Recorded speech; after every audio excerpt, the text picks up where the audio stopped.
An F-15E Strike Eagle assigned to the 494th Fighter Squadron is running strike packages over Iranian territory. Week 5 of Operation Epic Fury. Deep inside the most heavily defended airspace, an American tactical fighter has entered since the opening night of Desert Storm. This is not an F-35. It carries no stealth shaping designed to bend radar waves around its fuselage, no internal weapons bay to hide ordnance from radar return, no radar-absorbing materials layered into its skin. Its design traces to a 1960s airframe requirement. Its radar cross-section in a combat-loaded configuration is roughly 25 square meters. The F-35's is approximately 0.001 square meters. That is not a marginal difference. That is the difference between a target and a ghost. Iran built its air defense network to find and destroy exactly this kind of aircraft. The S-300 PMU, 2 batteries positioned across the country, carry a detection radar reaching 185 miles. Their engagement missiles reach 120. The system was purchased from Russia for roughly $900 million and calibrated specifically to close the one gap American non-stealth aircraft had always exploited: distance. Iran designed its IADS to make the F-15E irrelevant before it could do any damage. For the first 3 weeks of Epic Fury, that architecture worked exactly as designed. And then the F-15E started flying over Iran anyway. Not around the edges, over it, carrying 23,000 pounds of precision ordnance into targets that Iran had hardened and assumed were unreachable by any aircraft the American Air Force would risk inside its airspace. On April 3, 2026, one was shot down. A crew of 2 ejected. One was recovered. The search for the second crew member continued. Before any tactical analysis proceeds, that human cost belongs on the record. 2 people flew that mission into an airspace the math said was survivable, but not safe. That distinction matters. The question this video answers is not why one was lost. It is how the F-15E was operating over Iran at all, and why the aircraft everyone called a legacy relic was doing the job that America's most advanced stealth fighter could not do at the scale this war required. Because the headlines tell you what happened, we explain why the physics made it inevitable. The F-15E's vulnerabilities are not subtle. They are architectural, and Iran's air defense planners knew every one of them before the first sortie of Epic Fury launched. To start with radar cross-section, an aircraft's RCS, radar cross-section, measures how much electromagnetic energy a radar transmits toward the aircraft and receives back. Think of it as a mirror test. A large, flat mirror reflects nearly everything that hits it back toward the source. A crumpled piece of foil scatters the reflection in every direction, sending almost nothing back. Stealth aircraft use geometry and materials to act like crumpled foil. The F-35's faceted surfaces, edge alignment, and radar-absorbing materials reduce its RCS to approximately 0.001 square meters, roughly the radar reflection of a metal marble. The F-15EE reflects like a barn door, at 25 square meters clean, and measurably more when loaded with external pylons, drop tanks, and targeting pods. The aircraft returns a strong, unambiguous signal to any radar within line of sight. The S-300 PMU-2 detects the F-15E at approximately 185 miles. That gives its engagement battery minutes of clean tracking time before the aircraft reaches strike range.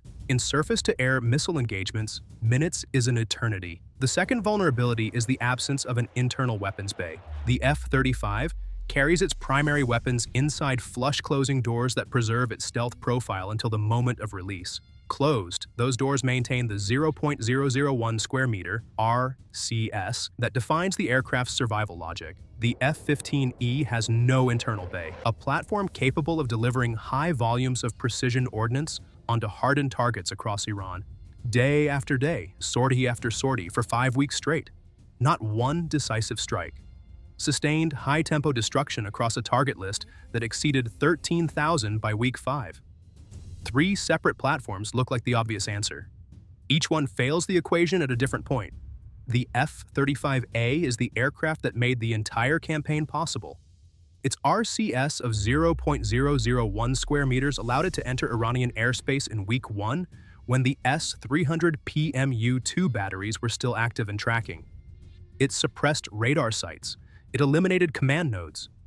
It did the C-D work that determined whether any subsequent aircraft survived. But the F-35A carries its primary weapons internally. 2 2,000-pound GBU-31 JDAMs in stealth configuration, or two AGM-158 BJA-SSM-ER cruise missiles. 2 to 4 precision weapons per stealth sortie.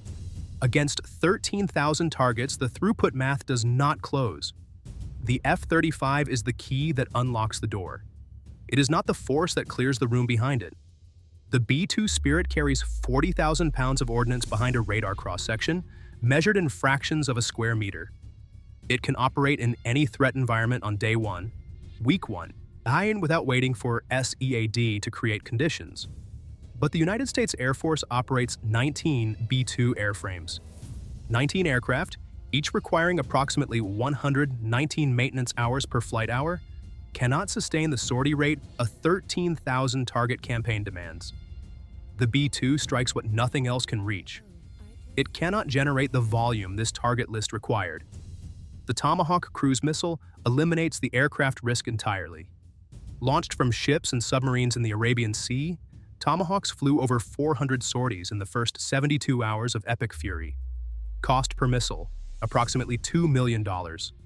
Warhead weight, 700 pounds. Against reinforced concrete, hardened storage facilities, semi-buried infrastructure, ammunition depots, 700 pounds of explosive effect makes a crater on the surface. It does not destroy what is stored inside. And at $2 million per shot, sustaining volume fire across 13,000 targets is not a tactics problem. It is a national industrial capacity problem. American defense manufacturers were producing approximately 70 Tomahawks per year before surge plans were activated.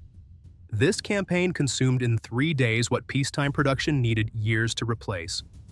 And when you run every strike platform in the inventory against that equation, cost per sortie, weapons per sortie, availability rate, and effective penetrating warhead mass, the answer is uncomfortable. The platform that solves the equation is the one that carries 23,000 pounds, costs $27,000 per flight hour instead of $44,000, and has been flying combat missions without interruption since 1991.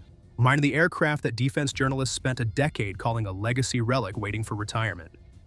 The physics that makes the F-15E the right answer to this specific equation lives in 3 engineering decisions. The external hardpoints everyone assumes are a weakness, the tanks bolted directly to its spine, and the radar behind its nose that Iran's electronic warfare assets cannot blind.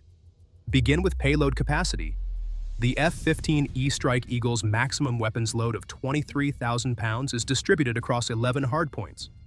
4 stations under each wing, 2 under the fuselage centerline. Additional weapon stations integrated into the conformal fuel tanks running along the fuselage sides. No other tactical fighter in the American inventory approaches this number in operational configuration. The operational consequence in epic fury compounds across the fleet. A single F-15E carrying a full load of GBU, 31 JDAMs can carry up to 7 per sortie in standard combat configuration. 7 targets per aircraft per flight. The 494th Fighter Squadron deployed multiple airframes to the CENTCOM area of operations. Across a fleet generating daily sorties, the per sortie payload advantage over any stealth platform accumulates into a target throughput that no other tactical fighter matches. Now the conformal fuel tanks. The F-15E's CFTs, conformal fuel tanks, are not conventional drop tanks, and the distinction is not cosmetic. Conventional external tanks hang below the aircraft on pylons, protruding into the free stream airflow. Drag increases as the square of velocity. At combat speeds, pylon-mounted drop tanks impose a significant drag penalty, and they occupy hardpoints that would otherwise carry weapons. The CFT is different in design and physics. It is bolted directly to the fuselage sides and conforms to the aircraft's shape, sitting inside the slower boundary layer of air moving along the fuselage skin, rather than protruding into the faster free stream flow. Each CFT holds approximately 750 gallons of additional fuel. Together, they extend combat radius by hundreds of nautical miles without occupying a single weapon's hardpoint. The operational implication is the elimination of a choice. Conventional drop tanks force the pilot to trade fuel for weapons or weapons for fuel. The CFT eliminates that trade. The F-15E arrives at the target with both the fuel state to survive the transit and the full weapons load to do the work.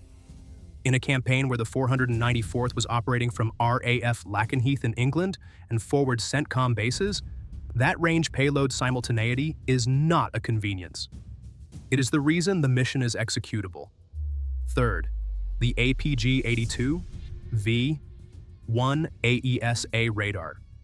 AESA, Active Electronically Scanned Array. A conventional mechanically scanned radar rotates a physical dish to sweep its beam. It transmits on a narrow frequency band.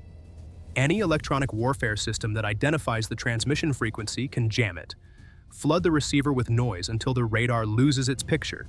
The APG-82's array consists of over 1,500 individual transmit-receive modules, each capable of transmitting and receiving independently.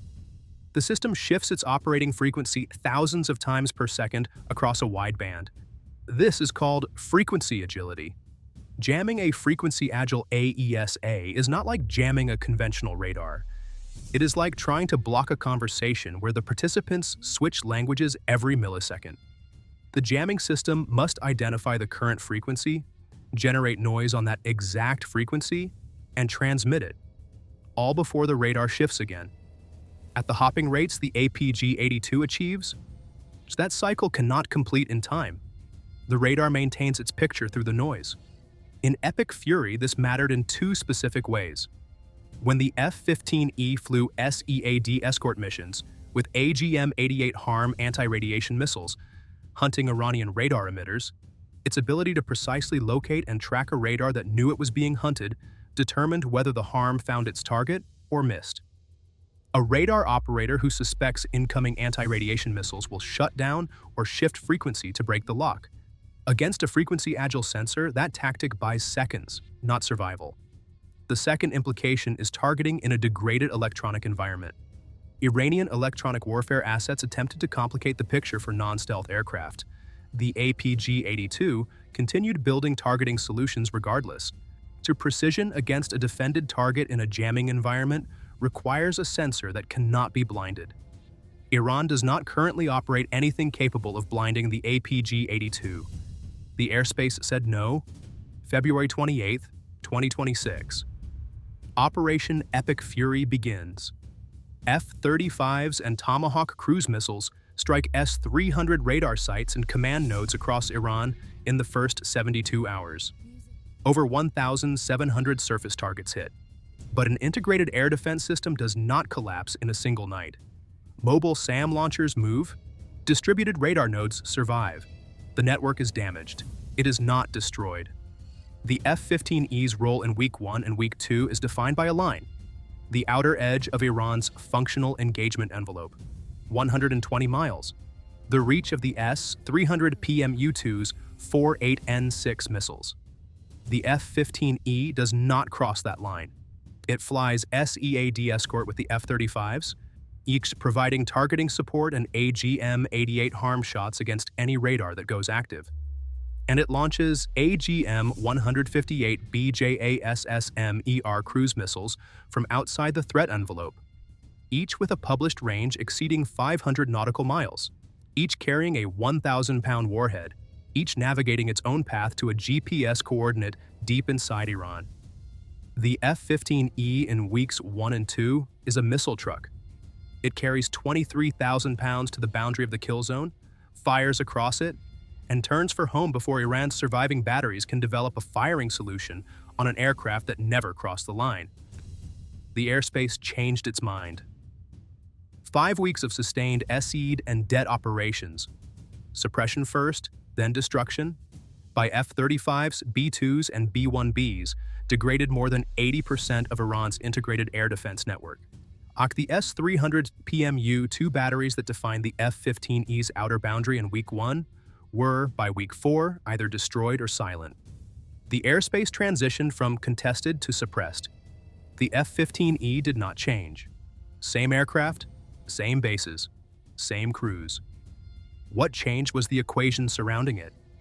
In Weeks 4 and 5, F-15Es from the 494th Fighter Squadron were confirmed operating inside Iranian airspace carrying GBU-31J DAMs, 2,000-pound precision bombs at approximately $30,000 per unit, directly to targets that weeks earlier required a $2.6 million JASSM-ER to reach safely. The ordnance bill dropped 98%. The destruction delivered did not. The same aircraft that had been a missile truck at the boundary became a direct attack platform, operating over the country it had previously only been able to reach by proxy. And that shift is the reframe the entire campaign requires. A JASSM-ER costs $2.6 million because it must survive the transit to the target without a pilot. It needs stealth shaping, a terrain-following guidance system, enough range to launch from safety. When the threat that makes standoff distance necessary is gone, the missile's cost structure is paying for a capability you no longer need. The F-15E overhead drops a bomb that costs $30,000 and achieves identical destruction. Stealth is not a weapon. Stealth is the price of entry. When the entry fee is waived, payload is the only number that matters. The honest caveat belongs in this analysis, and it is not small. 80% suppressed is not 100% eliminated. The F-15E shot down on April 3, 2026 is the evidence. Iran retained operational capability. Mobile SAMs that survive dead campaigns precisely because they relocate every cycle. Man-portable infrared-guided systems distributed to units below the radar network's command architecture.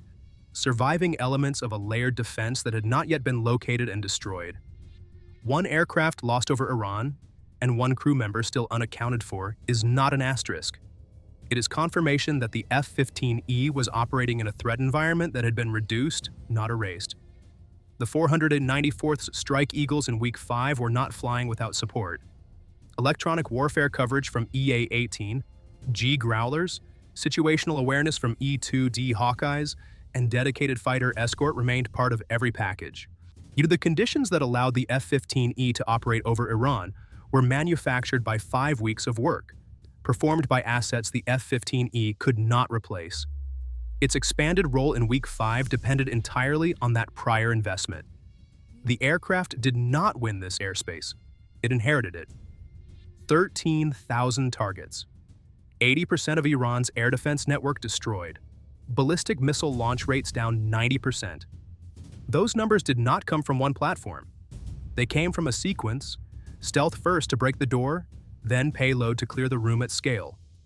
The F-35 will always receive the headlines. Its 0.001 square meter RCS is the reason non-stealth aircraft survived over Iran at all in Week 1. But the F-35 carries 2 bombs internally when survivability demands it. The F-15E carries 7. Across a campaign with 13,000 targets, that difference does not appear in the after-action summary as a footnote. It appears as the margin between a campaign that achieved its objectives and one that ran out of ordnance trying. Subscribe to Navy Brief. We do not cover the hardware. We cover the physics behind why it worked, why it almost didn't, and what the numbers actually say when the briefing room clears out. The Air Force has publicly stated the F-15E's trajectory. The F-35 will replace it. The fleet will move toward lower observability, reduced radar cross-section, and stealth-first architecture across every platform. The Pentagon's institutional direction has not been ambiguous for a decade. Epic Fury just demonstrated what that transition costs. If the next adversary buries its air defenses deeper, disperses them faster, and rebuilds them before a 5-week SEAD campaign can degrade them to the threshold the F-15E needs to operate. Does the Air Force still have a platform that carries 23,000 pounds of ordnance to a target at $27,000 per flight hour? Or did it build a fleet so precisely optimized for the stealth problem that it no longer has an answer for the payload equation?